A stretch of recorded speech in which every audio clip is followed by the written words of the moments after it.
5박 7일간의 미국 국빈 방문 일정을 마치고 윤석열 대통령이 오늘 오후 귀국했습니다. 국빈 방문 성과를 두고 정치권의 평가가 엇갈리고 있는데요. 네, 지난 27일 국회 본회의를 통과한 간호법과 관련해 여야의 대치가 커지고 있는 가운데 윤 대통령이 거부권을 행사할지도 주목되고 있습니다.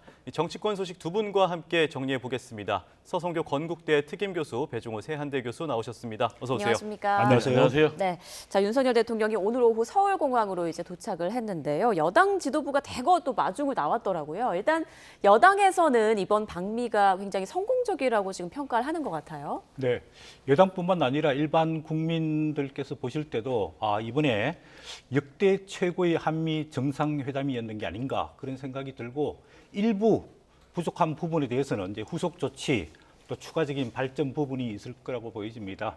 안보 분야, 경제 분야, 문화 여러 가지 분야가 있는데 제가 느끼기에는 역대 한국 대통령이 미국에 가서 당당하게 미국의 대통령과 회담을 하면서 저렇게 5번이나 6번 만나면서 친밀도를 구축한 게 있었느냐 그런 생각이 듭니다. 왜냐하면 국가 최고 지도자들 간의 또 소통, 신뢰 이런 게 기반이 되어야지 그 다음에 외교로 발전할 수 있거든요. 또 갑자기 현안 문제가 발생하더라도 최고 지도자 간의 소통을 통해 가지고 문제를 해결할 수 있는 그런 근거가 되는데 이번에 방미 기간 동안에 한 5번, 6번 동안 바이든 미국 대통령과 직접 또 회담을 했고 굉장히 소통하고 또 편안하면서도 또 과감하고 담대하게 미국을 설득하기 위한 노력이 상당히 많았었다 이런 생각이 듭니다. 백악관 관저라든지 미국 참전비 기념비 방문이라든지 공식 환영식 또 한미 정상회담 국빈 만찬 특히 국빈 만찬 때는 또 미국인들이 좋아하는 아메리칸 파이 미국 노래를 부르면서 굉장히 환호를 받았거든요. 예. 또 상원 하원 합동 연설 거기서도 상당히 박수를 많이 받았는데 한 24번 기립을 받았고 또 56회에 박수를 받을 정도로 상당히 평가가 좋았던 것 아니냐 그런 생각이 들고 또 이게 올해가 이제 한미 우리 동맹 70주년인데 네. 과거에는 그냥 군사동맹, 안보동맹이었단 말이에요. 이제는 우리나라가 굉장히 국격이 상승돼 가지고 이런 안보를 넘어 가지고 경제, 문화, 대등한 교류 앞으로는 자유민주주의와 또 인권에 대한 가치 동맹을 미국과 나란히 할 수 있다는 것. 그다음 또 두 번째로는 한미 동맹이 한반도에만 국한됐었는데 이제는 한반도를 넘어서서 글로벌 포괄 동맹으로 발전하면서 세계 평화와 안정에 기여할 수 있는 발판을 마련했다. 이런 생각이 들고 좀 더 구체적으로 안보 분야, 예. 경제 분야, 문화 교류 분야는 볼 텐데 이런 한미 정상회담을 발판으로 해서 앞으로 일본과의 외교 문제, 특히 이제 중국과 러시아, 북한과의 어떤 관계를 재정립할 것이냐 이런 게 큰 전략적 과제라고 보여집니다. 네, 일단 역대 최고의 한미 정상회담이었다라는 총평해 주셨는데요. 배 교수님께서는 어떻게 보세요? 네, 저는 문의만 요란했고 알맹이는 없었다. 그렇다 보니까 좀 속빈 강정이다라는 그런 평가가 많이 나왔는데 저도 개인적으로 동의를 합니다. 우리 이제 교수님께서 매우 긍정적으로만 평가를 했는데 지금 이제 대통령실 또 여당에서도 온통 찬양 일세 그러니까 용비어천가 같았어요. 보니까 가장 성공적인 정상 외교였다. 그리고 한미동맹의 역사적인 전환점을 기록했다라고 후세 역사가들 평가할 것이다. 이렇게 했는데 제가 볼 때는 국민들이 어떻게 느끼느냐가 굉장히 중요할 것 같아요. 안보하고 경제 분야에서 가장 구체적이고 결정적인 성과가 나와야 될 텐데 워싱턴 선언도 결국은 소리만 요란했고 알맹이는 없었다 이렇게 평가할 수가 있겠고요. 나중에 또 차근차근 분석을 하겠지만 경제 분야에서도 122개 기업 또 경제단체 대표들을 대규모 사절단을 만들어서 갔지만은 결국 얻은 것이 없었다. 그러다 보니까 결국 이제 시험을 치면은 학생이 채점하는 건 아니고 교수, 시험관이 채점을 하는 거 아니겠습니까? 그래서 시험 성적은 여론조사로 결국 나올 텐데 제가 볼 때는 여론조사가 굉장히 좋지 않을 것이다. 미국 언론들도 이렇게 미국에서 굉장히 윤석열 대통령은 대우를 받았지만 과연 국민들로부터 그런 대우를 받을지라는 우려가 있었고 또 실제로 미국의 기자가 그랬지 않습니까? 바이든 대통령에게 너무 한국에 피해를 많이 준 것 아니냐라는 그런 질문도 있었습니다. 예, 서 교수님께서는 성공적이었다. 그리고 배 교수님께서는 알맹이가 없다. 이렇게 평가를 해주셨는데 두 분의 의견처럼 이번 국빈 방미 성과에 대해서 여야의 평가도 크게 엇갈리고 있습니다. 저희가 준비한 화면 먼저 만나보고 이야기 나누겠습니다. 워싱턴 선언은 미국이 특정 국가와 자신들의 핵 자산에 관한 정보와 기획, 실행을 공유하고 논의키로 구체한 최초의 문서입니다. 사실상의 제2의 한미 상호방위 조약인 것입니다. 워싱턴 선언이 나토보다 실효성이 있다는 윤석열 대통령의 주장도 과대포장으로 여론을 호도한 것에 불과합니다. 자기 마취와 과대평가, 여론 호도에서 빠져나오기 바랍니다. 네, 지금 만나보신 것처럼 일단 여당에서는 워싱턴 선언을 제2의 한미 상호 방위 조약이다라고 긍정적으로 평가를 했고 야당에서는 과대 포장이다, 여론 호도다라고 의견을 밝혔는데요. 이 워싱턴 선언에서 사실상 핵 공유다 아니다 논란이 또 있었고, 근데 미국 정부에서는 핵 공유가 아니라고 일단 밝힌 상태입니다. 그리고 대통령실에선 용어에 집착할 필요가 없다는 반응을 내놨는데요. 이렇게 한미 정상이 공유한 합의한 워싱턴 선언에 대해서 두 분의 의견 들어보겠습니다. 먼저 서 교수님 어떻게 보시나요? 네, 좀 김태효 안보실 차장이 조금 너무 과도하게 확신을 가지고 이거는 핵 공유다 이렇게까지 이야기했는데 네. 미국에서는 이제 공유라고 이야기할 수 없는 거죠. 왜냐하면 미국이 소유하고 있는 핵을 우리가 같이 공유하는 건 아니거든요. 근데 이번에 워싱턴 선언에 보면 이제 세 가지 중요한 북한의 핵무기에 대응해 가지고 핵 확장 억제를 강화하겠다라고 나와 있는데 첫 번째로는 핵 정보에 대해서 미국과 한국이 공유하겠다. 그다음 두 번째 연합 교육과 훈련을 핵무기 관련해서 가지고 공유하겠다. 그다음에 북한이 만약에 우리 대한민국에 대해서 핵으로 도발할 경우에는 즉각적이고 압도적이고 결정적으로 대응을 하겠다. 이렇게 이야기를 했고 예. 앞으로 핵 협력 그룹 이게 뭐 영어로 돼 있어서 번역하다 보니까 굉장히 좀 어려운데 한미 간의 핵 관련돼서 협력 회의를 주기적이고 구체적으로 실무자들 간에 하겠다. 예. 이렇게 이야기했거든요. 이거는 굉장한 전진이라고 봐야 됩니다. 왜냐하면은 뭐 야당에서는 이게 과대포장됐고 여론을 호도하는 뭐 대국민 사기극이다. 나토의 핵 공유에 미진하는 거다 이야기하고 있는데 만약의 경우에 미국이 한반도에다가 전술핵이나 전략핵을 배치하면 어떻겠습니까? 중국이 강력 반대할 거고요. 북한이 또 반발할 거고요. 러시아가 반발할 거 아닙니까? 그리고 이제는 전술핵이 꼭 지상에다 배치될 필요는 없거든요.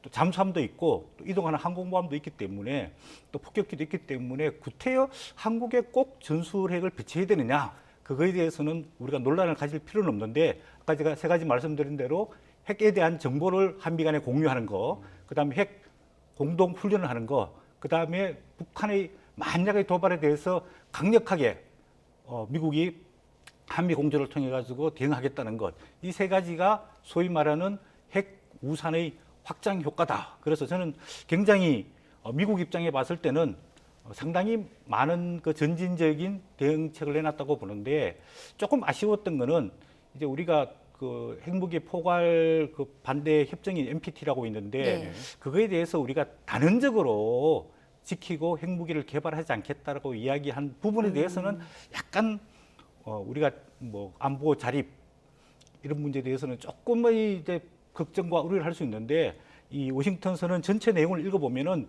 미국과 대한민국 간의 확실한 협력을 통해서 이 핵에 대해서 대응을 하겠다라고 선언했기 때문에 저는 굉장히 진전됐고 오히려 나토의 핵 공유보다 우리가 한미동맹 1대1 동맹 관계를 통해 가지고 미국이 이렇게 핵 확장 억제 약속을 확실하게 한 거는 이번에 굉장히 큰 성과다 그렇게 볼 수 있겠습니다. 네, 저는 개인적으로 국제적으로 좀 웃음거리가 되지 않았나 이렇게 생각을 합니다. 지금 이제 우리 정부에서 이번 한미 정상회담의 가장 큰 성과를 꼽으라면 워싱턴 선언이다 이렇게 얘기를 하고 있어요. 그러면서 워싱턴 선언에 대해서 설명하면서 김태효 1차장이 사실상의 한미가 핵을 공유한 것이다 이렇게 입장을 발표를 했는데 여기에 대해서 지금 미국 측에서 즉각 반박을 내놨어요. 사실상 핵 공유는 아니다. 제가 볼 때 역대 한미 정상회담에서 가장 중요한 이슈에 대해서 이렇게 미국 측이 즉각적으로 반박한 사례가 있었을까? 없었다라고 저는 그렇게 생각을 하거든요. 그러면 미국 측에서 이 문제에 대해서 왜 반박을 했을까? 즉각적으로 부정하지 않으면은 굉장히 심각한 문제에 미국이 봉착하기 때문에 그렇습니다. 미국과 한국이 핵을 공유한다는 얘기는 핵무기를 배치한다라는 얘기거든요. 아시겠지만 이제 나토가 미국과 핵을 공유를 하고 있지 않습니까? 그런데 나토 같은 경우는 나토 5개국에 지금 핵무기를 한 150에서 200개 정도 거기에 배치를 하고 있기 때문에 나토하고 미국이 핵을 공유한다 이런 표현을 쓸 수가 있어요. 그러면은 미국이 한국과 핵을 공유한다라는 얘기는 한국의 핵을 배치한다라는 얘기가 되거든요. 그러면 한국의 핵을 배치한다라는 얘기는 지금 미국이 내세우고 있는 NPT 그러니까 비확산 체제를 부정하는 것이기 때문에 미국 측에서 즉각 부정하는 것이거든요. 실제로 이번에 한미 정상회담에서 윤석열 대통령이 바이든 미국 대통령과 선언하면서도 NPT 체제를 우리는 확실하게 지키겠다. 즉 이 얘기는 뭐겠습니까? 최근에 굉장히 북한의 핵 미사일이 고도화되면서 우리 국민들의 북한의 핵 미사일에 대한 위협이 높아지니까 독자적으로 핵 무장을 해야 되는 것 아니냐라는 그런 여론이 나왔는데도 네. 불구하고 윤석열 대통령이 확실하게 세게를 박았거든요. 그럼에도 불구하고 지금 김태호 1차장이 미국과 핵 공유를 한다라는 얘기를 하니까 미국 측에서 즉각 이렇게 반박을 내놨는데 뒤집어서 얘기를 하면 아닌 것을 사실인 것처럼 포장해야 될 정도로 이번에 안보 분야에서도 우리 정부의 성과가 없었다라는 것을 반증하는 것 아닌가 저는 개인적으로 그렇게 해석을 합니다. 네. 자, 워싱턴 선언에 대해서 좀 이야기를 나눠봤고 경제 분야 또한 지금 굉장히 엇갈린 평가가 나오고 있는데요. 이번에 대규모 경제사절단이 함께 동행한 그런 국빈 방문 아니겠습니까? 두 분께서 또 어떻게 평가를 하시는지 궁금한데 먼저 배 교수님께. 경제 분야에 대해서도 좀 인색한 그런 평가를 내릴 수밖에 없어요. 제가 볼 때는 평가가 그렇다는 것이 아니고 사실상 결과가 그렇기 때문에 그렇습니다. 이번에 아까 말씀드린 대로 대규모 경제사절단을 동행을 했기 때문에 이번 한미 정상회담은 경제 한미 정상회담이다 이런 평가를 받았거든요. 그렇지만은 정작 가장 중요한 부분이 뭐겠습니까? 인플레이션 감축 법안 관련 또 그리고 반도체 과학법 관련해서 우리 정부가 피해를 입고 있는 독소 조항에 대해서 좀 뭔가 개선된 그런 결과를 나오기를 우리 기업들이 기대를 했는데 애초에 한미 정상회담 하기 전부터 이 부분은 의제에 들어가지 않을 것이다라고 거리를 뒀거든요. 그리고 이제 실제로 결과를 나온 거 보니까 앞으로 긴밀히 협의해야겠다라는 얘기만 있었고 우리 정부, 우리 기업들이 독소 조항으로 생각하고 있는 것, 미국에 뭐 10년 동안 최첨단 반도체 시설을 설치를 못한다라든지 또는 뭐 미국의 반도체 시설을 설치할 경우에 첨단 뭐 시설과 관련된 영업 기밀을 다 알려줘야 된다든지 이런 부분에 대해서는 전혀 해소가 안 됐다라는 얘기를 좀 할 수가 있겠고요. 그리고 이제 넷플릭스가 이번에 이제 우리 기업에 대해서 3조 3천억 정도를 4년간 투자하기로 했다고 그래서 이걸 굉장히 성과를 냈는데 작년에 우리나라의 넷플릭스가 8천억 투자를 했어요. 보니까 그러니까 4년 하면 3조 3천억이 되는 거예요. 네. 그러면은 1,000억밖에 늘어난 것이 아니다라는 이제 그런 계산이 나오고요. 그리고 또 한국 기업이 미국에 투자한 금액이 153조입니다. 그런데 미국 기업이 우리 한국에 투자한 액수는 이제 7조밖에 안 되기 때문에 과연 우리가 이번에 경제에서도 플러스 마이너스 계산하면은 과연 뭘 얼마나 얻었는지 이런 부분에 대한 좀 문제 제기가 가능하겠습니다. 예, 초반에 배 교수님께서 지적하신 것처럼 이 인플레이션 감축법 IRA나 반도체법에 대한 구체적인 논의는 없었던 걸로 드러나서 이 부분은 약간 아쉽다라는 평가를 받고 있는데 이 전체적인 부분으로 봤을 때 서 교수께서는 어떻게 보세요?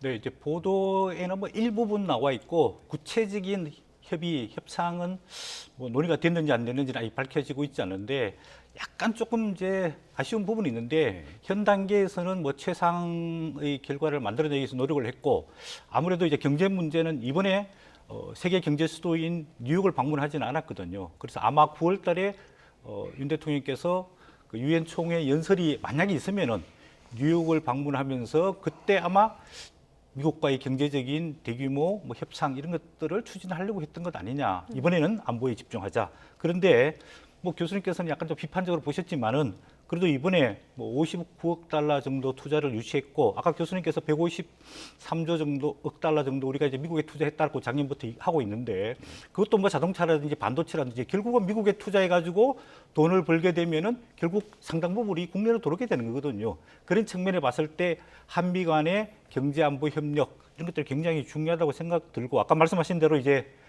인플레이션 감축 법안 특히 이제 자동차 관련돼 있는데 네. 이번에 보면은 국산 친환경 자동차에 대해서는 미국이 조금 지원을 하겠다 이렇게 약속을 했고 또 반도체 협력 관련돼서도 세 가지 분야 최첨단 반도체 그리고 패키징하는 분야 또 소재 분야에서는 미국과 한국 간의 R&D 협력을 강화하겠다. 그리고 미국이 시스템 반도체 세계 최고의 설계 기술을 갖고 있습니다. 예. 대한민국은 최고의 제조 기술을 갖고 있어서 한미 간에 세계 최고의 반도체 동맹을 하자 뭐 이런 내용도 들어가 있거든요. 네. 그런 측면에 봤을 때 그동안에 우리 한국 반도체가 중국에서 생산을 많이 하고 있는데 이 부분에 대해서 미국의 제재가 많으면 어떻게 될까 이런 국민적 기업의 우려가 있었는데 이런 부분들이 조금 해소가 됐고 한미 간에 조금 호혜적인 협력 특혜 서로 투자라고 뭐 이야기가 돼 있었고요. 또 첨단 기술 분야에 뭐 사이버라든지 또 우주, 퀀텀, 양자 과학기술 이런 부분에 대해서는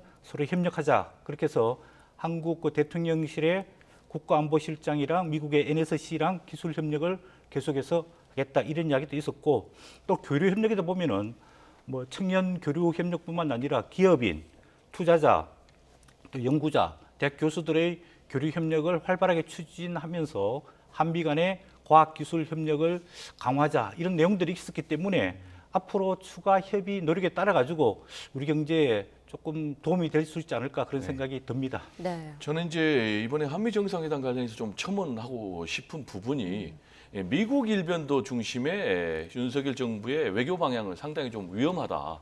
특히 이제 한미일 군사 협력 체제를 군사 동맹 수준으로까지 강화하려는 그런 방향은 오히려 한반도의 긴장을 고조시켜서 우리 대한민국의 안보를 불안하게 만든다라는 얘기를 좀 강조를 하고 싶고요.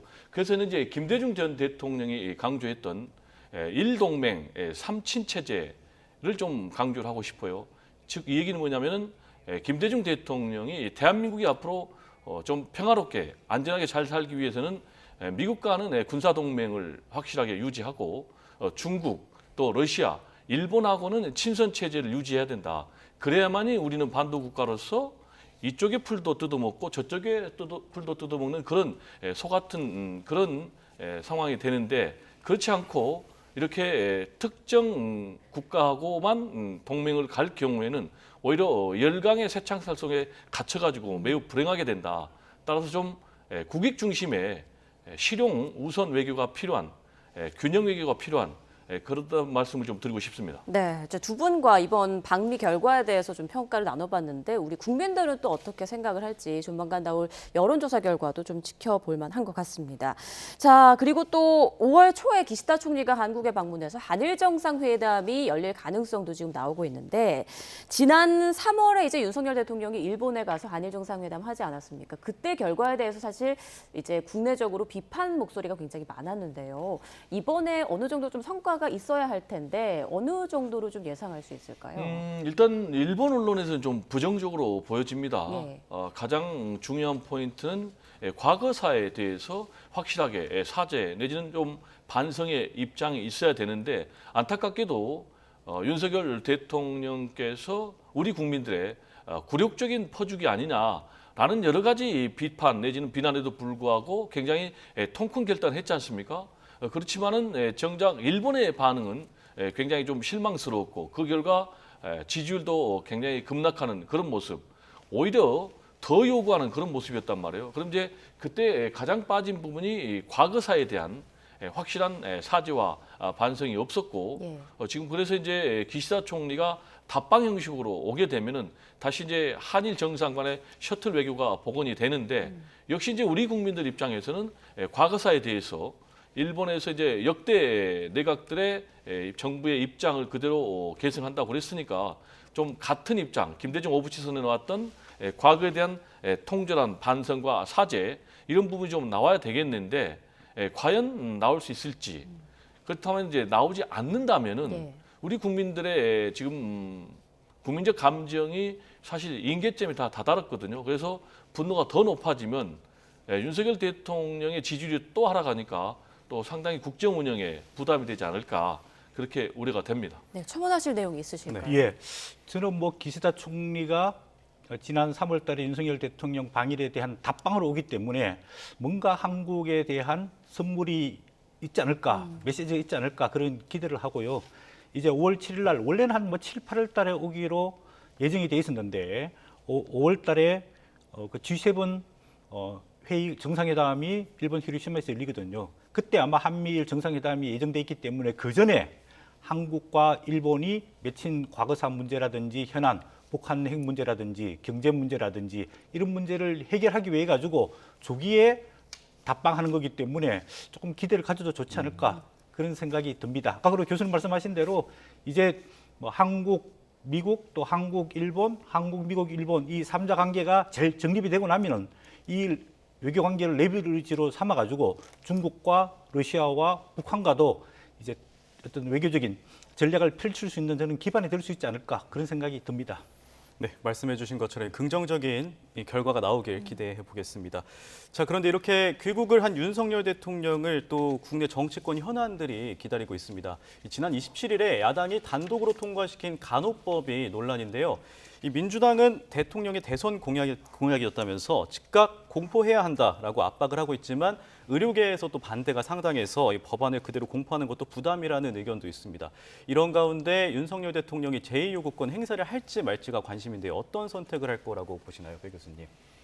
상당히 지금 윤석열 대통령 입장에서는 딜레마적인 상황이에요. 예. 거부권을 행사하기도 곤란하고 예. 행사하지 않기도 좀 곤란한 그런 상황에서 예측이 좀 쉽지 않습니다. 그러나 거부권을 행사하기는 좀 쉽지 않을 것이다. 이렇게 봅니다. 그 이유는 첫 번째로 본인이 대선 후보 시절에 이 간호사들의 처우를 확실하게 개선하겠다라고 약속한 그런 공약 부분이기 때문에 이거에 대해서 거부권 행사하기 좀 명분이 굉장히 부족하다라는 것 하나가 있겠고요. 두 번째, 간호사들이 강력하게 반발하고 있는데 간호사들이 보니까 전국에 한 43만 명 정도 되고요. 그리고 또 전국의 간호학과 학생들이 한 12만 명 정도 되니까 집단적으로 반친윤 행보를 보일 경우에는 특히 수도권 뭐 1000표, 2000표로 당락이 결정되는 이런 선거에는 굉장히 악영향을 미치기 때문에 총선에 빨간불이 되니까 과연 거부권 행사할 수 있을까요? 이런 부분이 좀 오래가 되고요. 예. 역시 이제 세 번째로는 이번에도 이제 거부권 행사하면 지난번에 양국관리법 개정안에 대해서도 거부권 행사했지 않습니까? 네. 그것도 이제 앞으로 뭐 방송법이라든지 또 그리고 쌍특검 법안이라든지 그렇게 되면은 윤석열 대통령에 대한 이미지가 거부권 대통령 이미지, 독단과 불통의 이미지가 굉장히 강화되기 때문에 상당히 부담이 될 것이다. 그래서 이런 점에서 보면은 거부권 행사를 안 할 것이다. 그렇지만은 지금 국민의힘 지도부들이 거부권 행사를 요구를 하고 있거든요. 그리고 또 뭐 의사단체라든지 또 간호조무사 이쪽에서도 또 강력하게 반발하고 총파업하겠다. 그러면 또 표 계산을 보면은 그렇게 손해가 되지 않는다라는 이제 그런 판단도 있기 때문에 최종적으로 어떤 선택을 할지 지금 다음 달 9일 국무회의 때 한다고 하는데 저는 개인적으로 지금 정치가 완전 실종된 그런 상황이기 때문에 윤석열 대통령의 거부권 행사는 좀 자제돼야 될 필요가 있다라고 좀 말씀을 드리고 싶습니다. 네, 서 교수님께서는 예. 어떻게 보시나요? 네, 저는 뭐 결론적으로 말씀드리면은 윤석열 대통령께서 이게 정치적으로 유리하냐 불리하냐 이런 걸 떠나가지고 정말 지금 간호사법이 제대로 적절한 균형을 갖추면서 취지 목적을 제대로 달성하는 거냐 이런 문제에 대해서 고심을 많이 할 거라고 보고 예. 지금 간호사법 본회의 통과로 인해 가지고 의사회하고 또 간호조무사들이 반대를 하고 있지 않습니까? 그렇다면 이게 문제가 있는 거거든요. 그래서 간호사가 너무 의료시설을 떠나가지고 지역사회 일반으로까지 활동을 하게 되는 것이 있어요. 어떻게 조금 근거 규정을 좀 정비를 할 거냐. 그다음에 간호사들이 지시를 받아가지고 업무를 하게끔 돼 있는 이 부분에 대해 가지고 종속 관계를 어떻게 조금 해서 대등한 관계에서 업무를 할 수 있을 것이냐. 이런 조금 원칙적인 측면에 봤을 때는 대통령께서 조금 거부권 행사할 가능성이 높지 않을까 이런 생각이 들고 사실은 이거는 뭐 대통령께서 지금 코로나19라든지 또 고령화 사회 때 간호 수요가 굉장히 많지 않습니까? 그래서 간호사들의 처우를 개선해야 됐다는 생각을 갖고 있는데 그렇다고 해가지고 그게 거기에 맞는 어떤 의사와 또 간호조무사들과의 어떤 균형적인 측면에서 조금 검토가 필요하고, 사실은 이거는 민주당이 일방적으로 추진해가지고 본회의를 통과시켰단 말이에요. 예.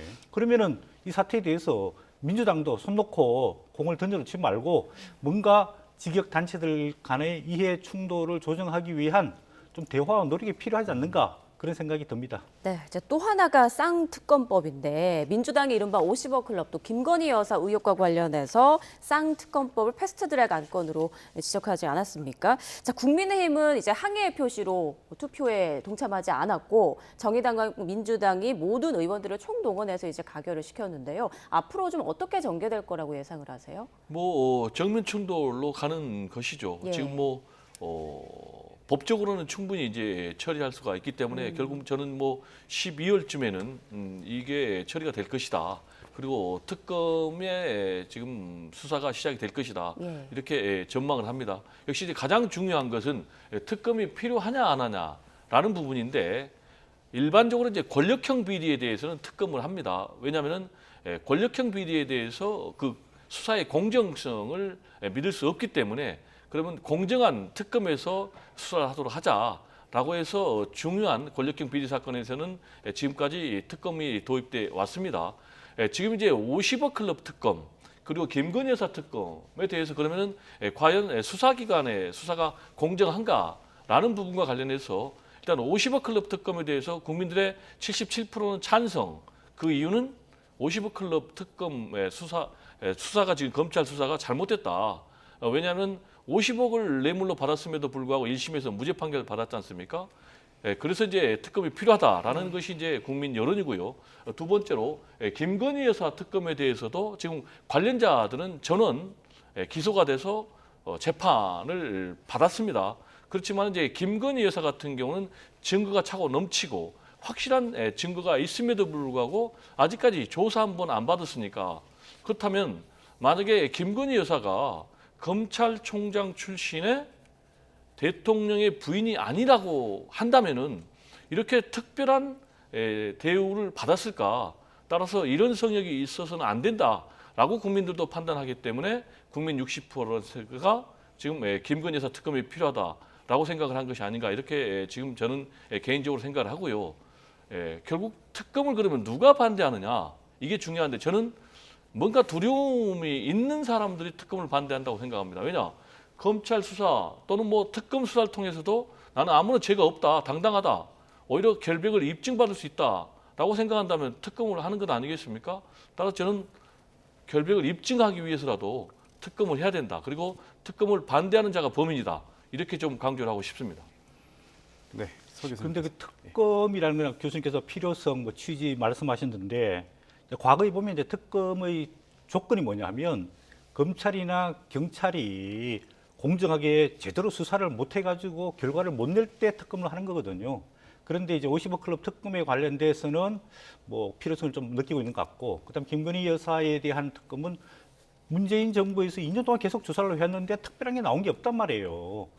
경찰도 수사하고 검찰도 수사를 했는데, 그런데 이거를 갑자기 대통령의 정치력에 약간 손상, 공격을 하기 위해 가지고 그 대통령 배우자 김건희 여사에 대한 특검을 도입한다.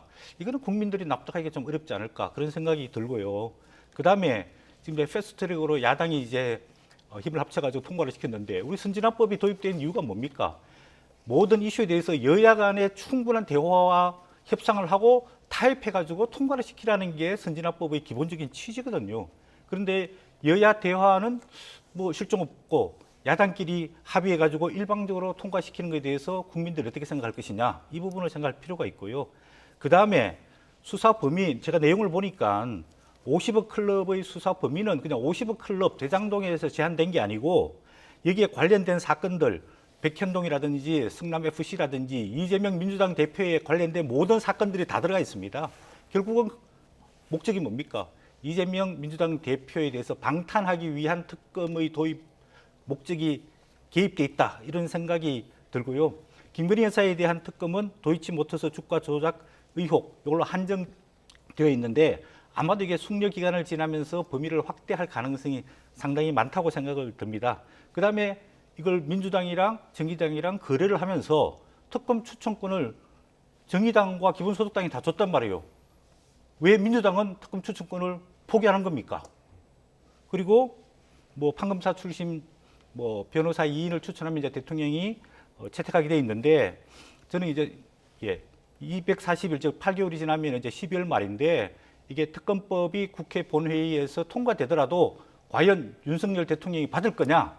저는 거부권을 행사할 가능성이 높다고 보고 네. 그러면 내년 4월 12일 총선을 앞두고 여야 간의 대결만 치열해지는 것 아니냐 그런 생각이 듭니다. 제가 짧게 사실관계만 얘기를 해야 되겠는데요. 문재인 정부에서 김건희 여사 도이치모터스 주가 조작 관련해 가지고 소환 조사 받은 적이 없습니다. 그리고 조사 받은 적이 없다고 국무총리가 대정부 질의에서 또 답변을 통해서 확인을 한 바가 있습니다.